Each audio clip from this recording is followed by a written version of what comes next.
Hello everyone, I am Saumitra Chaudhary and मैं आज आपके पास एक बहुत ही अच्छी अपॉर्चुनिटी लेके आया हूँ। ओके, ये एमएचए के वेबसाइट में निकली है।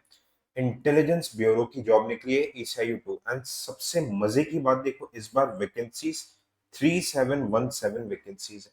That is a huge number. ठीक है, one of the highest vacancies ever seen. मतलब मैं 2017 से जब से मैं एग्जामिनेशन दे रहा हूँ, तो ये one of the highest vacancies है। ठीक है, आइए इन सारी चीजों के बारे में हम बात करते हैं कि भाई एलिजिबिलिटी क्राइटेरिया क्या है, कैसे करके करना है, व्हाई यूपीएससी, सबसे important why UPSC aspirant should, okay, why UPSC aspirant should definitely fill this. एक सेपरेट वीडियो में आई टेल की रियलिटी, भाई आईबी के एसीआईयू 2 के जॉब की रियलिटी क्या है, because my father retired as an joint deputy director in intelligence bureau. ठीक है, तो आइए हम यहाँ पे चर्चा शुरू करते हैं। देखिए,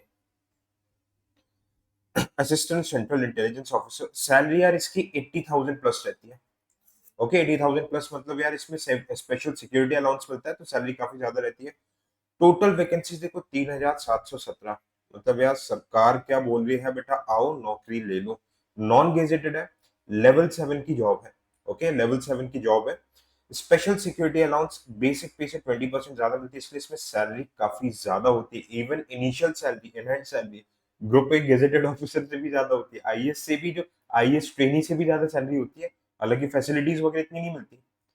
सबसे मजे की बात देखो, आपके लिए इसमें रिक्वायरमेंट क्या है, ग्रेजुएट हो जाओ, कोई डिग्री नहीं, कुछ नहीं, बस रिकॉग्नाइज यूनिवर्सिटी से you should be a graduate. ठीक है, सिंपल सी बात। ये कोई ऐसे जरूरी नहीं है। एज लिमिट 18 साल से लेके 27 साल तक अलाउड है। तो इस बार जिनका प्रीलिम्स नहीं निकला है, उनको तो ये भरना ही है। और जो लोग यूपीएससी मेंस दे रहे हैं, भाई देखो, भगवान करे आपका सिलेक्शन हो जाए, बट क्या आप श्योर हो कि आपका कंफर्म होगा? तो आप भी फॉर्म भर दो, आपके मेंस के बाद ही एग्जाम होगा। ओके, कैटेगरीज वाइज ओबीसी को 3 साल का रिलैक्सेशन है, एसटी एसटी को 5 साल का है। ओके, सेंट्रल गवर्नमेंट एम्प्लॉयज को एक सर्विसमैन है। ऑलराइट, अब एग्जामिनेशन पैटर्न के बारे में देख लेते हैं। If we see the pattern of the examination, ये देखिए आप, भाई 1 घंटे का एक इसमें पेपर होता है। Okay, there is 1 hour paper, tier 1। Okay, ये मास, ये इसका प्रीलिम्स टाइप होता है ना। 100 ऑब्जेक्टिव टाइप क्वेश्चंस होंगे, 5 सेक्शन में डिवाइडेड होंगे। Okay, 100 questions divided into 5 sections, हर सेक्शन में 20 ईच क्वेश्चंस होंगे। सबसे पहले करंट अफेयर्स, करंट अफेयर्स का क्वेश्चन होगा, है ना। करंट अफेयर्स के 20 सवाल रहेंगे।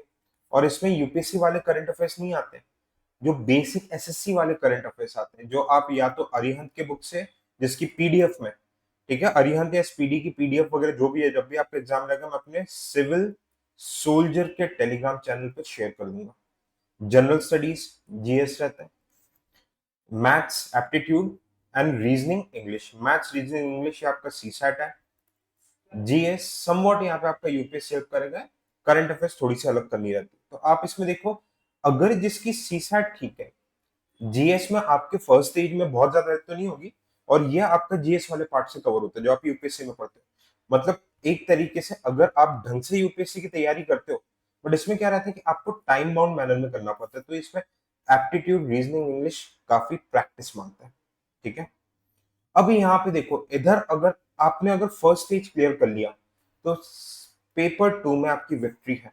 क्यों? क्योंकि आप जो मेंस की तैयारी करते हो, अब देखो, अगर यूपीएससी एस्पिरेंट फर्स्ट स्टेज निकाल लेता है, तो उसका ये बहुत अच्छा रहता है, क्योंकि उसे ऐसे लिखना रहता है। ऐसे किस पे? ठीक है, 20 मार्क्स का रहता है। Current affairs, economic, socio political issue, जो जीएस 3, जीएस 2 और जीएस 1 के ओवरलैप से सिलेबस मेंस के। इंग्लिश कॉम्प्रिहेंशन 10 मार्क्स का रहता है। Okay, long type answer type questions, और ये देखो फिर से, ये current affairs, economics, answer type questions, मतलब 40 नंबर सीधा सीधा, 50 में से 40 नंबर आपके मेन से ओवरलैप है। और इंग्लिश कॉम्प्रिहेंशन भी आता ही है कंपलसरी इंग्लिश। तो आप देखोगे कि अगर अपन इसमें सीसैट को अगर टाइम बाउंड मैनर कर दे, तो यूपीएससी के सिलेबस से काफी ज्यादा ओवरलैप है। अब कई लोग बोलेंगे कि नहीं है, एसएससी देखो यार, हर एग्जाम में थोड़ा उसके हिसाब से प्रैक्टिस करना पड़ता है। ओके, और अपन इसके बारे में डिटेल्स देख लेते हैं। देखो, फॉर्म इसका डिटेल नोटिफिकेशन जहां तक है 19 जुलाई के आसपास आएगा। ऑलराइट, टीयर 1 टीयर 2 के मार्क्स जोड़ेंगे, ओके, और इसमें टीयर 2 टीयर 1 और कट ऑफ के मार्क्स जोड़ेंगे। बाकी ये सारी चीजें देखो अभी काम की नहीं, डिटेल नोटिफिकेशन आने पे बात करेंगे। मैं क्या बोलता हूँ आपसे, इसका देखो एग्जामिनेशन जुलाई में अगर नोटिफिकेशन आता है, इसका समवेयर समवेयर सितंबर अगस्त तक, सितंबर अक्टूबर तक इसका टीयर 1 हो जाएगा। सो आपका मेंस भी तब तक फ्री हो जाएगा, और जिनका नहीं निकला है प्री, उनको तो ये एग्जाम भरना ही भरना है। और एक्चुअल लाइफ कैसे होती है, I just request my father, उनसे मैंने मतलब बात की है, आई बचपन से मैं देख रहा हूँ। Okay, he retired as joint deputy director from IB, तो मैं ऑनेस्ट जो रिव्यू रहता है आईबी के जॉब का, प्रोस कॉन्स, वो मैं डिटेल में आपको बता दूंगा। ओके, सो ये जो टेलीग्राम है, ठीक है, ये सॉरी ये जो पीडीएफ है, मैंने अपने टेलीग्राम चैनल सिविल सोल्जर पे शेयर किया हुआ है। You can join civil soldier to get more सब अपडेट्स। टेलीग्राम का लिंक इस वीडियो के डिस्क्रिप्शन में रहेगा। थैंक यू सो मच, जय हिंद।